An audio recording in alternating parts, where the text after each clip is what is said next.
I still remember the way the Florida air smelled that morning. Warm, heavy with jasmine, a whisper of the ocean drifting inland. My suitcase was by the door, the first vacation I had taken in years. My daughter squeezed my hand and smiled with a tenderness that felt almost new. "Mom, enjoy your vacation," she said, her eyes lingering on me a little too long, as if she were memorizing the moment. I told myself not to overthink it. I wanted to believe her words were filled with love. If you've ever had a moment where trust felt fragile, this is just the start of my story. Tell me, where are you watching from? I boarded that plane with a heart that felt lighter than it had in a decade. For once, I wasn't the caretaker, the fixer, the forgotten woman holding everyone else together. I was just me. But when I returned, the key I carried no longer fit the lock. My home was gone. My children had sold it. So let's get into what happened after that morning, because the truth didn't hit me all at once. It trickled in like a slow leak, each drop finding its way into the cracks of my trust until I couldn't ignore it anymore. When I returned from my trip, suitcase rolling behind me, I felt the same familiar ache of coming home. My house had always been more than just a place. It was where I celebrated holidays, hosted dinners, even mourned losses. The driveway was the same, shaded by the oak tree that had been there long before me. But something felt off. The blinds were different. The curtains, too. Small details, but they tugged at me the way a splinter does beneath the skin. I tried my key, and that was when the world tilted. It didn't fit. I jiggled it once, twice, and then again, as if my persistence could bend reality. My heart raced, and for a second I wondered if I had lost my mind. A woman opened the door. Not my daughter, not a neighbor checking in, a stranger. She wore a kind smile, the kind reserved for people who mean well but have no idea they've just stepped into the middle of a storm.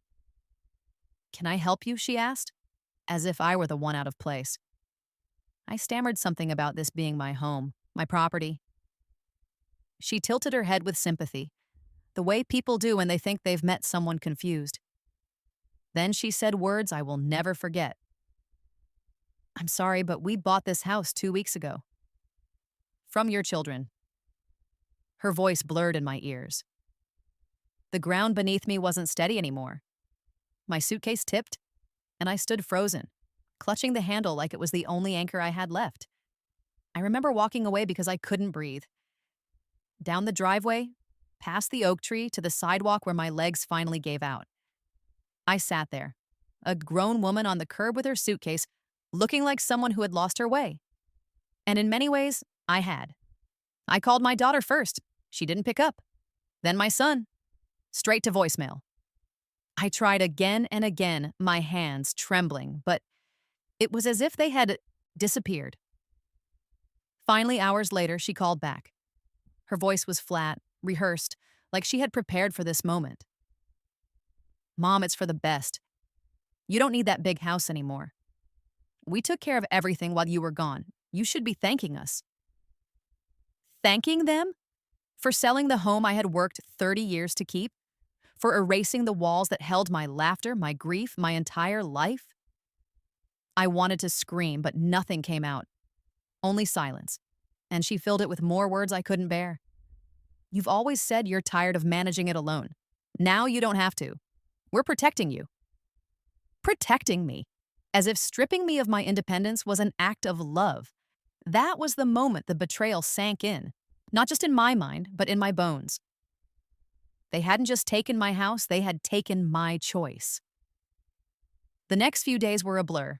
I stayed in a cheap motel nearby, staring at the ceiling every night, wondering how my own children could look me in the eye and still do this. Friends called, worried, but I lied and said everything was fine. How could I explain that the people I had sacrificed for, worked for, and raised with every ounce of myself had sold me out? It wasn't just about the money, though. $4 million is no small thing. It was about trust, about family, about the quiet promise that blood means protection, not betrayal. That promise had been broken, and I was left standing in the shards. One evening, I drove past the house. Lights glowed in the windows. My windows. The new family had settled in already. Kids' bikes leaned against the porch railing. Their laughter floated out into the night air, filling the spaces where my memories used to live. And that's when I knew this wasn't just a mistake I could forgive. This was a line that couldn't be uncrossed. I sat in my car, gripping the steering wheel, and thought about everything I had sacrificed to give my children a better life. The long hours at work, the holidays I worked through, the vacations I never took. All so they could have what I never did. And now they had taken the very thing that represented all of it. But as I sat there, anger replaced the grief. Not wild, uncontrolled anger. Something sharper. Something focused. If they thought I would simply vanish into a motel room and let them erase me, they didn't know me at all. The morning after that night in the car, I woke with a decision pressing against my chest. I couldn't keep circling the block like a ghost haunting my own life. I had to face them. My children. My blood. I called my daughter again, and this time she answered on the second ring. Her tone was clipped, businesslike, the way people speak when they want to keep things efficient. "Mom, you need to calm down. We've done what needed to be done." I told her to meet me at a cafe we used to visit when she was younger, the one with the chipped blue mugs and the same waitress who had watched us grow older together. She sighed, but agreed. When I arrived, she was already there, arms folded across her chest, eyes darting to her phone every few seconds. I sat across from her, searching for any trace of the little girl who once held my hand in crowded rooms. But all I saw was a woman convinced she was right. "You should have seen it coming," she said, not even looking at me. "The house was too much. You always complained about upkeep. We solved the problem for you." Solved. That word lit a fire in me. "You didn't solve anything," I said quietly. "You stole. From me. From your own mother." She flinched at the word but recovered quickly, her face hardening. "We didn't steal. We managed. You've always been sentimental. You don't understand the market, the paperwork, the taxes. We saved you from drowning in it." I wanted to laugh, but it wasn't funny. It was tragic. "Saved me? You didn't even ask me. You took my voice out of the decision entirely." The waitress brought coffee, her eyes flicking between us, sensing tension she couldn't resolve. Neither of us touched the mugs. The steam rose and faded, much like the bond we once had. Then my daughter said the part that cut deepest. "Mom, you're not as sharp as you used to be. We couldn't risk you making bad choices." I stared at her, my own daughter, questioning my mind, my ability to manage my life. I wanted to scream, but instead I whispered, "So this is how you see me. A burden. Someone to control."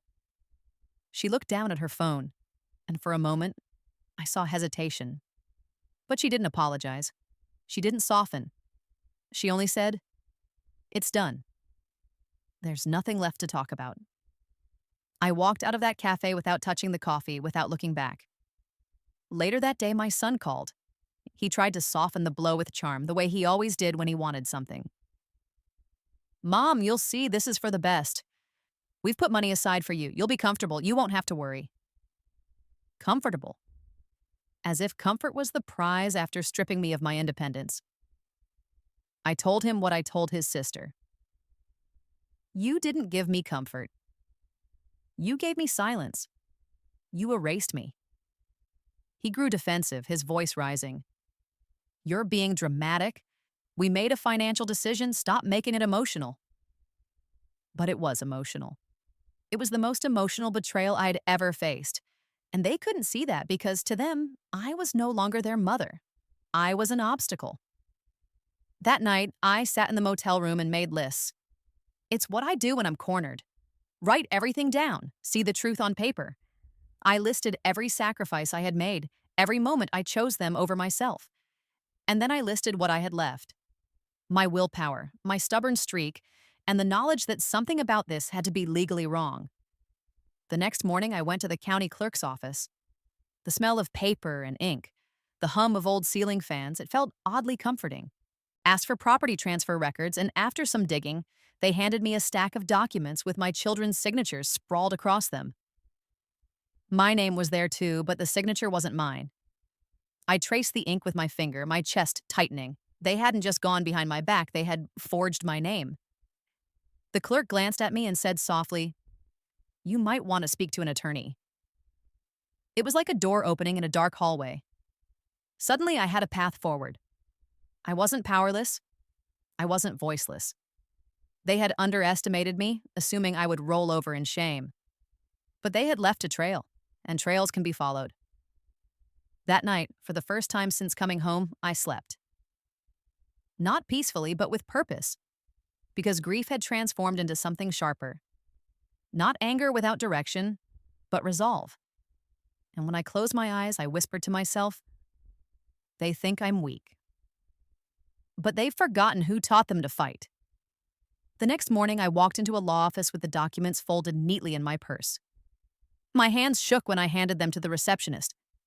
Not because I doubted what I had found, but because this step made it real.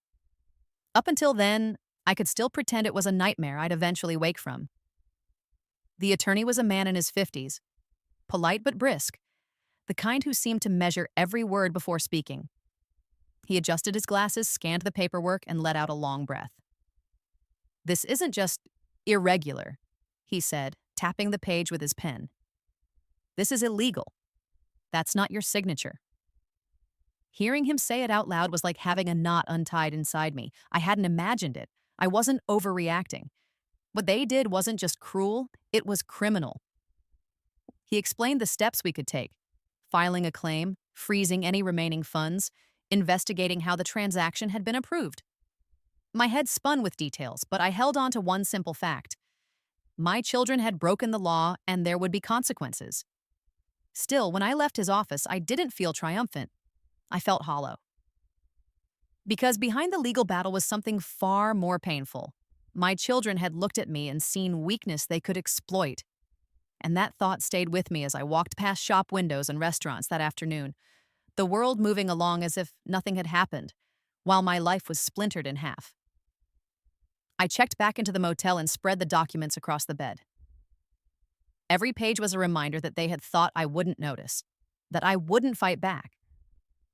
I touched my forged signature again and again until my hands grew steady.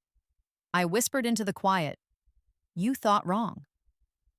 Over the next few weeks, I lived in two worlds. By day, I was in meetings with my lawyer, answering questions, signing papers, listening to strategies. By night, I was a mother grieving children who had betrayed me. The contrast was unbearable at times. I would sit in the car, outside the courthouse, and think about when they were small, how they used to fight over who got to sit on my lap. Now here I was, preparing to face them in a legal battle I never could have imagined. Friends urged me to stay strong, but their voices sounded distant. The strength I needed had to come from somewhere deeper, somewhere they couldn't reach. So I created a routine. Every morning, I walked along the beach before heading into the chaos of paperwork and phone calls. The sound of the waves, the pull of the tide, it steadied me. It reminded me that I still belonged somewhere, even if it wasn't inside those walls I had once called home. Then came the letter. My daughter sent it, likely on her lawyer's advice.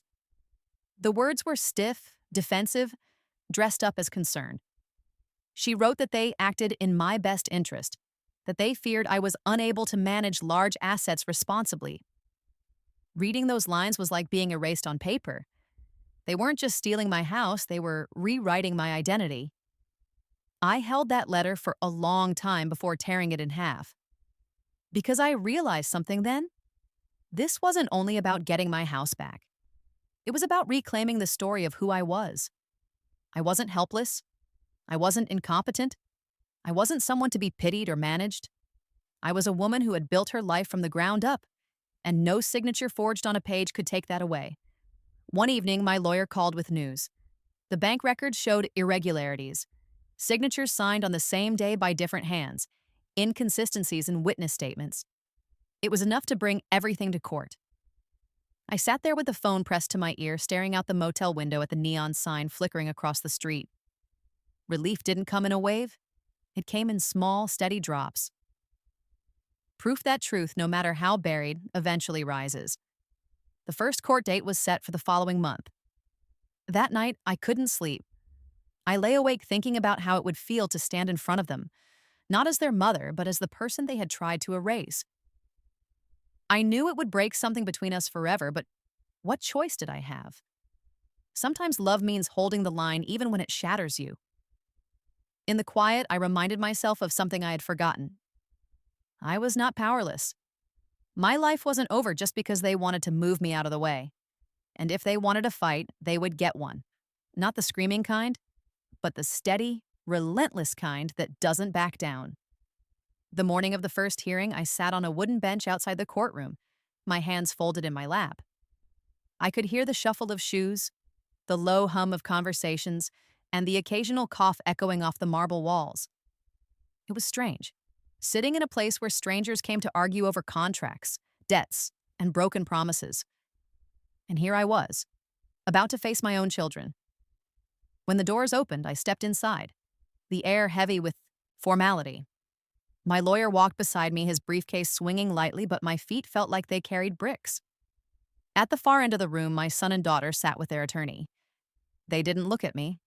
They spoke softly to each other, leaning close, as if I were no more than an opponent across a game board. The judge entered, and everyone rose. I stood with them, my knees trembling. Then we sat, and the clerk began reading the case.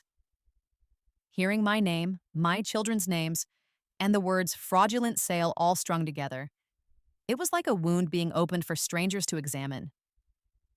My lawyer began by laying out the facts: the forged signature, the inconsistent paperwork, the banking records that showed deliberate manipulation. He spoke calmly, his voice steady, each sentence a brick in the wall we were building. I watched the judge nod slightly, making notes. Then their attorney stood. His words were slick, polished. He said my children acted in good faith. He said they were concerned for my well-being. He painted me as a fragile woman, too sentimental to manage property of that size, vulnerable to mistakes. He even used the phrase declining capacity, and the room tilted when I heard it.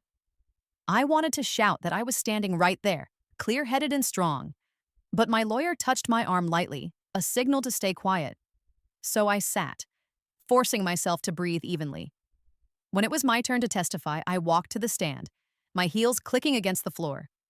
I raised my hand, swore to tell the truth, and sat down. The microphone was too close, amplifying my breath, but I leaned in anyway. I did not sign those papers, I said. My voice didn't shake, though my heart was pounding. I did not give permission to sell my home. My children acted without my knowledge.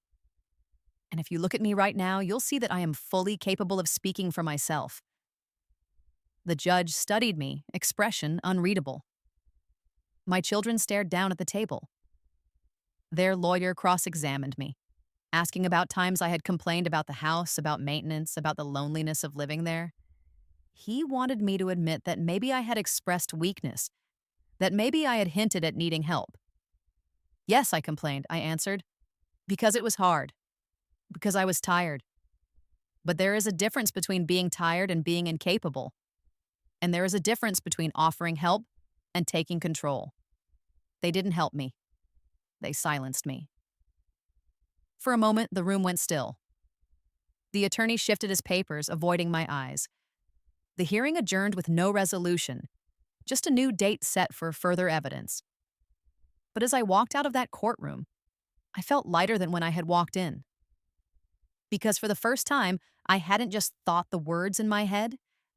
I had spoken them out loud, in front of my children, in front of a judge, in front of strangers who would remember that I fought back. Outside, the sky was overcast, and the air smelled like rain. I stood on the courthouse steps looking up and thought of all the women who had been told they were too old, too fragile, too tired to hold their ground.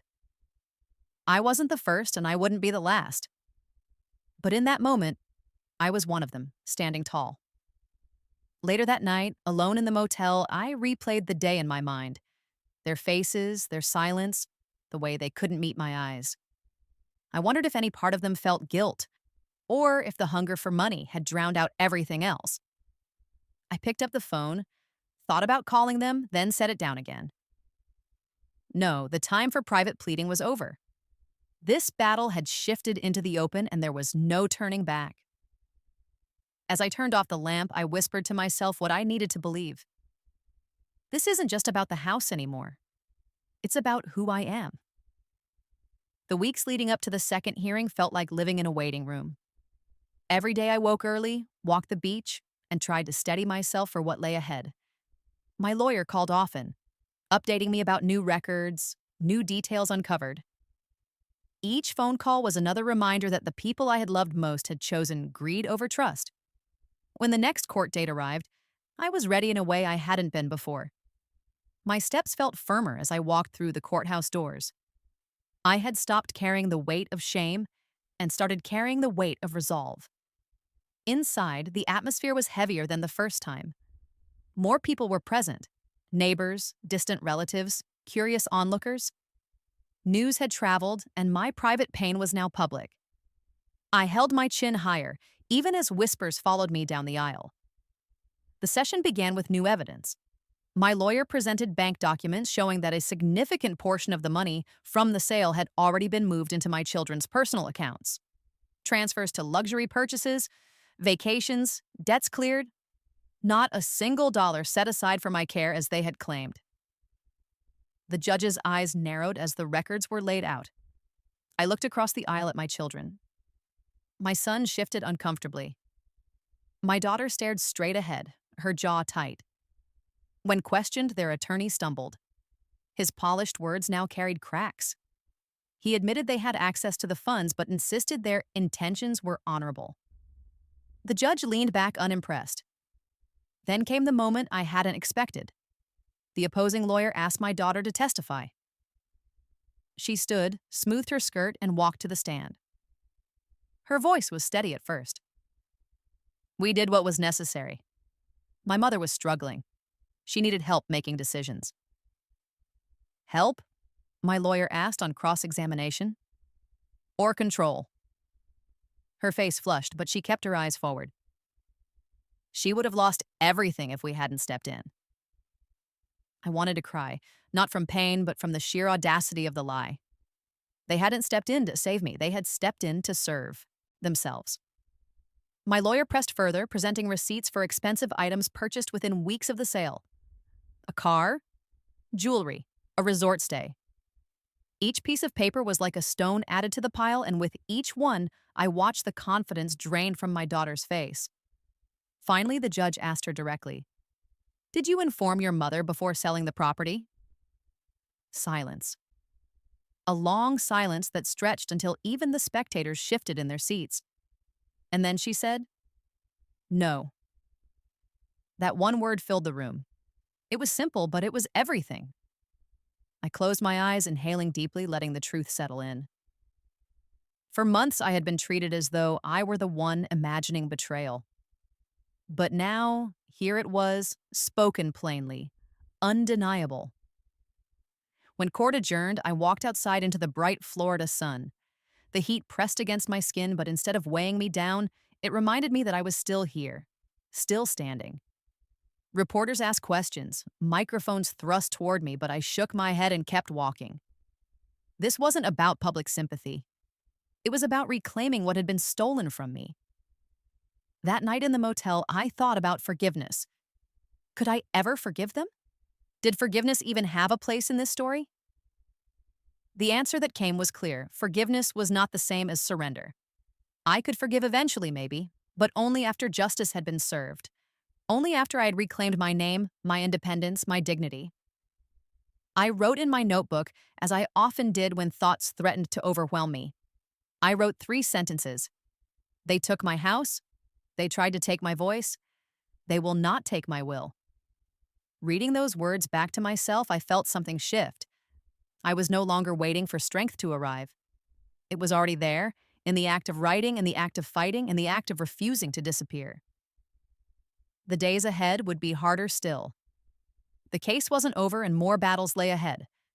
But for the first time since I had stepped off that plane, I felt like myself again. Not a victim, not a burden, but a woman ready to face what came next. By the time the third hearing came, I no longer felt like the woman who had sat stunned on the sidewalk with her suitcase weeks earlier. The shock had burned away, replaced by something sturdier. I wasn't just defending myself anymore, I was making a stand. Inside the courtroom, the air buzzed with expectation. More evidence had been gathered, and my lawyer was confident. I sat straighter this time, watching as the clerk carried in folders thicker than before. This wasn't just about signatures now, it was about the pattern of deception. The proceedings began with testimony from a bank officer. He described how the paperwork had been rushed, how signatures had been inconsistent, how questions that should have been raised were ignored. He admitted under oath that the process had been irregular. The judge's expression hardened as he listened. Then came a handwriting expert. She compared my real signature to the ones on the sales documents. Side by side, the differences were undeniable. She explained the pressure of the pen, the slant, the hesitation marks. "This is not the same hand," she concluded. I glanced at my children. My son avoided my eyes, his jaw clenched. My daughter looked pale, her composure slipping with every word spoken against them. When my lawyer presented receipts of their spending after the sale, lavish purchases with the proceeds, something shifted in the room. Murmurs rippled through the audience. It was no longer just a family dispute. It was fraud laid bare. The judge leaned forward. "The evidence shows a deliberate attempt to misrepresent your mother's consent. This court takes such actions seriously."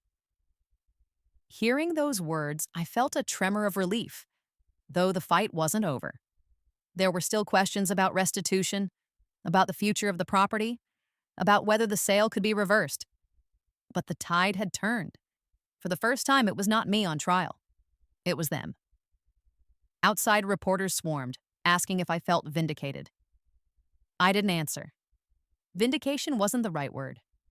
Nothing about this felt like victory. It felt like survival. That evening, I sat in the motel room, staring at the ceiling fan turning above me. I thought about how close I had come to giving up when I first discovered the truth. If I had believed their story, that I was incapable, that I needed saving, I would have disappeared quietly. And that was the lesson that struck me hardest. Sometimes the most dangerous lies are the ones told with a smile, dressed up as protection. The next day, my lawyer explained the options. We could pursue criminal charges, we could fight to have the sale voided, we could demand restitution. Each path was long, complicated, and painful, but none of them frightened me anymore. Because I had already faced the worst, betrayal by my own children, and survived it. I walked along the beach that evening, the waves lapping at my ankles. Families gathered on the sand, children building castles, parents calling them back before the tide rose. I watched them and wondered what had gone wrong with mine. Where had love bent into entitlement? Where had care turned into control? But even as those questions weighed on me, I knew this. Their choices were theirs, not mine. I could not carry their guilt for them.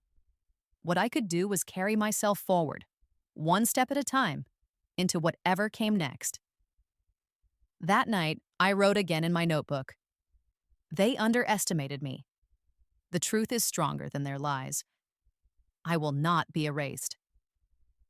The day of the final judgment arrived with a quiet gravity. I dressed in simple clothes, nothing that drew attention, and walked into the courthouse as if I were walking into a chapter I had been writing for months. The room was packed, the air thick with tension, but I kept my eyes steady on the judge.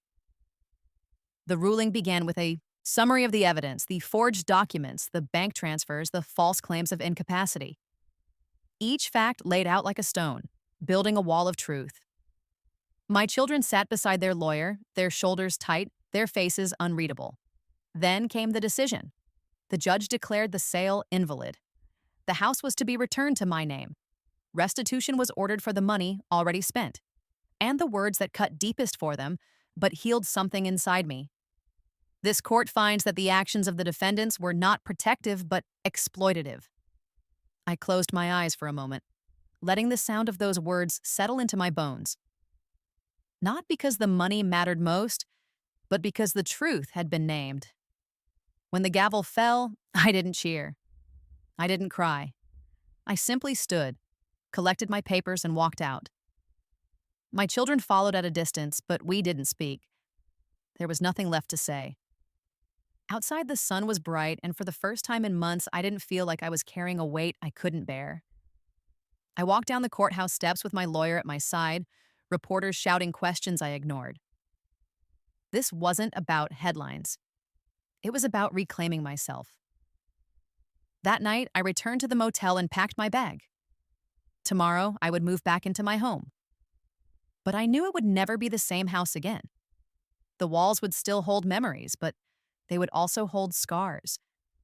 And maybe that was fitting, because I held both too. In the weeks that followed, I began rebuilding my life. Friends visited, helping me unpack. Neighbors stopped by with food, quiet smiles, and kind words. Slowly, the house began to feel like mine again. Not because of its value, but because of the choice. My choice to live there. I didn't reconcile with my children. Not then, maybe not ever. Trust, once broken that deeply, doesn't return on command. I still love them in some corner of my heart, but love didn't erase the damage. And I refused to pretend otherwise. Instead, I turned my attention inward. I joined a local community group, started volunteering at a food pantry, met other women who had faced their own versions of betrayal. Their stories reminded me that I wasn't alone, that many of us reach a point in life where we must stand up, even to those closest to us, and claim our worth. One evening, as the sun dipped low and painted the Florida sky in shades of gold, I sat on my porch and thought about the arc of everything that had happened. They told me to enjoy my vacation. They told me they knew what was best. But in the end, the only person who could decide what was best for me was me. And that was the quiet victory. Not the house, not the money, not even the court ruling. It was the knowledge that I had stood my ground, spoken my truth, and refused to vanish. I opened my notebook one last time and wrote 3 final lines. They tried to take everything. I took myself back. That will always be enough. If my fight to reclaim what was stolen touched something in you, wait until you hear what happened to another woman whose world was turned upside down the moment she returned home. Her strength, her choices, and the twist she uncovered will leave you breathless. Watch it next.